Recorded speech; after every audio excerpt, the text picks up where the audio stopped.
ಕಳೆದೆರಡು ದಿನಗಳಿಂದ ಸುರಿದ ಗಾಳಿ ಮಳೆಗೆ ಫರಂಗಿಪೇಟೆ ಸಮೀಪದ ಕೊಡ್ಮಣ್ ಗ್ರಾಮದ ಕೋಟಿಂಜೆ ಎಂಬಲ್ಲಿ ಗುಡ್ಡವೊಂದು ಜರಿದು ಬಿದ್ದು ಅಮಿನ್ಮಾರ್ ಮಲ್ಲೂರು ರಸ್ತೆ ಸಂಪರ್ಕ ಕಡಿತ ಉಂಟಾಗಿ ಜನಜೀವನ ಅಸ್ತವ್ಯಸ್ತಗೊಂಡಿದೆ.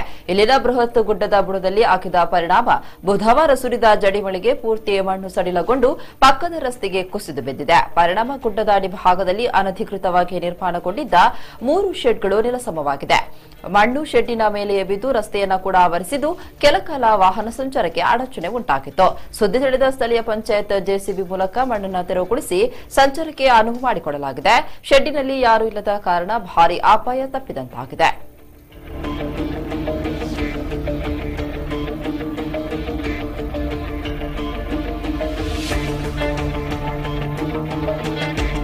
ಮಹಾರಾಷ್ಟ್ರ